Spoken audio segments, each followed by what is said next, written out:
नमस्कार, जन अपेक्षा न्यूज में आपका स्वागत है। मैं हूं आपके साथ अंकिता। चलिए खबर देखते हैं विस्तार से। और नागदा पुलिस बल के साथ साथ थाने के बल नागदा पहुंचे थे और हालात पर काबू किए थे।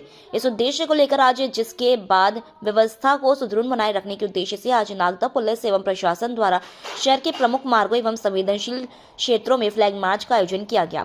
फ्लैग मार्च थाना नागदा से प्रारंभ होकर मिर्ची बाजार, राजीव कॉलोनी, चंबल सागर कॉलोनी, किलकीपुरा, चंबल मार्ग, काल भैरव मंदिर, थाना चौराहा, पालिया रोड, महिदपुर नाका, बस स्टैंड, जवाहर मार्ग होते हुए कोटा फाटक पहुंचकर संपन्न हुआ। इस दौरान एएसपी देहात अभिषेक रंजन, एसडीओपी आकांक्षा बछोटे, तहसीलदार मधु नायक, तहसीलदार सुभाष सुन्ने, देवेश गोखले एवं थाना प्रभारी नागदास अमृतलाल गवरी, ऊर्जा डेस्क प्रभारी योग्यता उपाध्याय, थाना बिरला ग्राम प्रभारी जितेंद्र पाटीदार, अन्य प्रभारियों के साथ नेतृत्व में पुलिस बल ने क्षेत्र भ्रमण कर सुरक्षा का भरोसा दिलाया।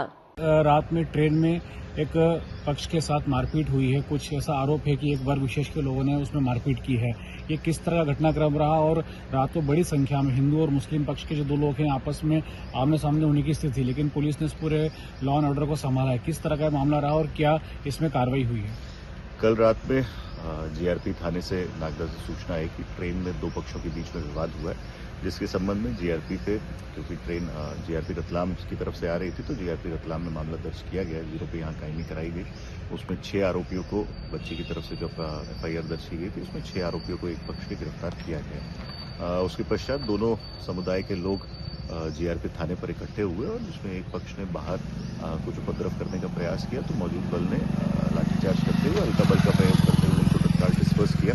अभी स्थिति बिल्कुल सामान्य है। कल रात भर हमारे एडिशनल एसपी एसडीओपी खाचरोद और करीब 7 थानों का बल लगातार पेट्रोलिंग करता रहा। आज भी हमने करीब 200 का जो फोर्स है वो यहाँ पर डिप्लॉय कर रखा है। दोनों पक्षों से हम लोग बातचीत में हैं। जो जीआरपी के सीसीटीवी कैमरे हैं वो जीआरपी पुलिस देख रही है और अग्रिम विवेचना के लिए जो पूरी केस डायरी है ये रतलाम जीआरपी को स्थानांतरित की जाएगी। सर, आप लगातार इस मामले में स्थिति पर नजर बनाए हुए हैं। किस तरह से आपको लगता है आगे इस पूरे मामले में शांति बने रहने वाली है या क्या आपको इसमें आगे और क्या लगता है कि शहर के अंदर माहौल शांत रहे इसके लिए किस तरह की व्यवस्थाएं जो है, क्योंकि आपने बताया फोर्स तो लगाई हुई है, और इसके अलावा और क्या व्यवस्थाएं पुलिस के द्वारा की गई हैं? हम सभी लोग यहाँ पर देर रात से ही मौजूद हैं। सभी पक्षों से हम लगातार संपर्क में हैं।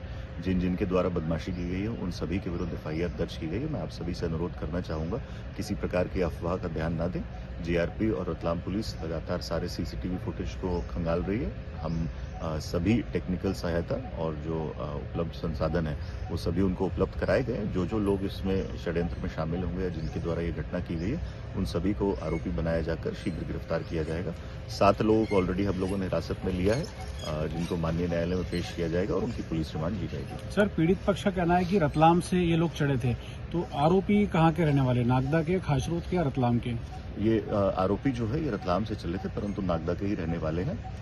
इनके और कौन साथी जो है जो रतलाम से इस ट्रेन में थे या खाचरोद स्टेशन जब आया था तो इस ट्रेन में थे, इसके लिए जो ट्रेन का सीसीटीवी फुटेज है उसको भी एनालिसिस किया गया। सर, डेली अप डाउनर थे या वैसे ही ट्रेन में सफर कर रहे थे? जैसा मैंने बताया कि हमारी पहली प्राथमिकता शांति व्यवस्था कायम करना और जो वैधानिक कार्रवाई करना है वो थी। अभी शांति व्यवस्था बिल्कुल बहाल है। अभी सभी 7 आरोपियों से हम लोग पूछताछ करेंगे और उसके बाद ही स्थिति को स्पष्ट करेंगे। सर, अंतिम सवाल, ये जो आरोपी हैं कोई इनका आपराधिक पृष्ठभूमि पता चली है?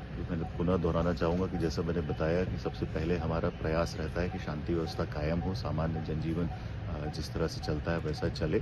उस नॉर्मलसी को अभी हम लोगों ने रिस्टोर कर लिया है। अब इसके बाद हम सभी 7 आरोपियों को माननीय न्यायालय के समक्ष पेश करेंगे, उनका रिमांड प्राप्त करेंगे और उनके अगर कोई आपराधिक एंटीसीडेंट्स है तो उसको भी वेरीफाई किया जाएगा।